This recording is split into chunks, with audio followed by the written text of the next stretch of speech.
Sindiran PSI, Formula E perlu pawang pengusir tuyul pengganggu uang rakyat. Ditulis oleh X Hardy dari Sword.com.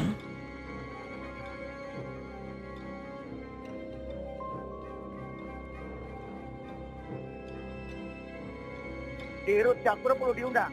Sebetulnya kontrak HPS itu nominalnya 60 miliar atau 50 miliar. Jelas saya sampaikan bahwa kontrak itu adalah 50 miliar. Jelas itu. Saya pertanggungjawabkan ini 50 miliar ini. Saya juga berani bertanggungjawabkan bahwa 50 miliar yang dikatakan tadi kontrak, 50 miliar itu gagal lelang.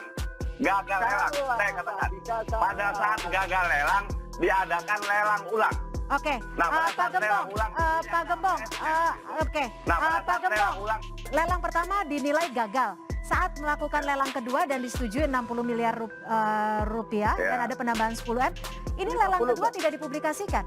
Atau 50, publik tahunya 50. Dan kontrak itu jelas 50M. 50 miliar. Jangan makanya gini, sejak awal kontraknya sudah bermasalah. Sejak awal kontrak bermasalah.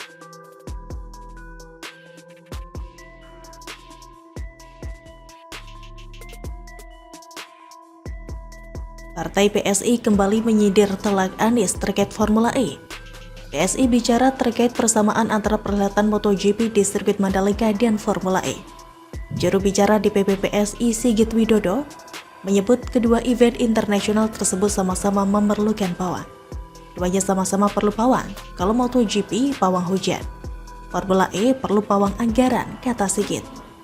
Ini terkait dengan aksi Rara Isti Wulandari yang viral setelah menghalau hujan yang mengganggu kegiatan MotoGP kemarin.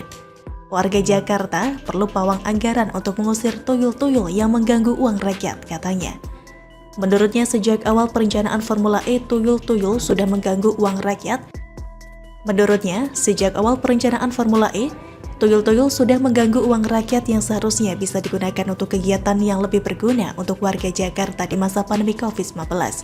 Formula E tidak pernah masuk RPJMD, tiba-tiba bisa masuk APBDP 2019. Ajabnya lagi Gubernur Anies sudah memutuskan untuk berutang 180 miliar rupiah dan membayar komitmen fee sebesar 560 miliar rupiah sebelum APBDP itu disahkan, kata Sigit.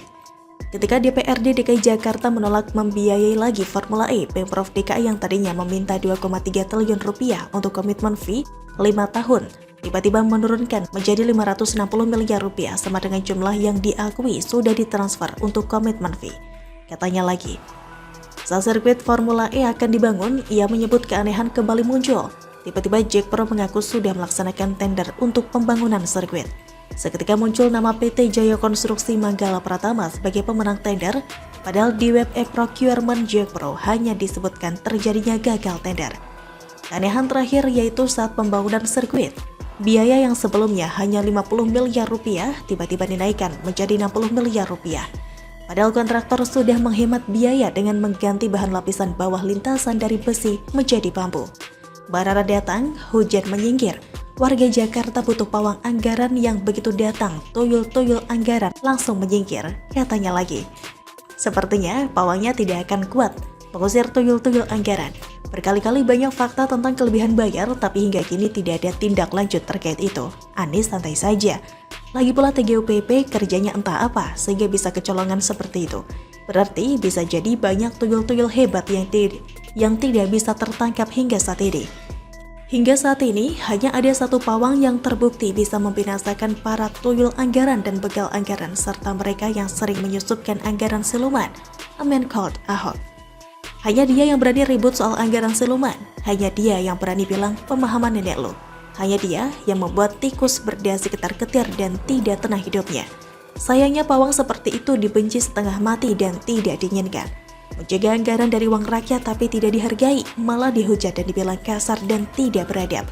Mencuri uang rakyat seharusnya lebih niradab. Sama seperti pawang hujan di Mandalika yang berjasa menghalau hujan dan diapresiasi oleh akun MotoGP resmi. Tapi dihujat di negara sendiri dengan alasan-alasan sok suci. Pawang pengusir tuyul anggaran juga dihujat habis-habisan karena sentimen agama. Yang hancur-hancuran dipuja-puji, yang beneran berkualitas dibuang begitu saja. Begitulah kacaunya pola pikir mereka kalau dikibuli dan dibodohi dengan gampangnya. Mau tak mau memang Formula E akan terlaksana. Tak mungkin dibatalkan lagi karena bisa bikin malu sedunia. Tapi tetap saja Formula E mungkin akan meninggalkan misteri yang takkan pernah terjawab selamanya. Kemana saja uangnya, bayar ke siapa saja, di mana bukti pembayaran dan lain-lain. Semua bisa terjawab seandainya ada interpelasi. Tapi interpelasi sudah mati, dibunuh oleh makan malam yang begitu nikmat. Inilah Formula E yang begitu diandalkan Anies, begitu dibanggakan oleh pendukung fanatiknya. Tapi penuh misteri yang bikin rakyat kecil sakit hati dan seolah terpinggirkan. Bagi yang menyesal telah mengantarkan Anies jadi gubernur, minimal hiburlah diri sendiri dengan menonton Formula E. Kalau tidak bisa beli tiket, coba minta gratis, mana tahu dikasih. Kalau masih belum bisa, coba nonton pakai teropong bintang. Harusnya kalian bangga ada Formula E buah karya dari Anies. Bagaimana kalau menurut Anda?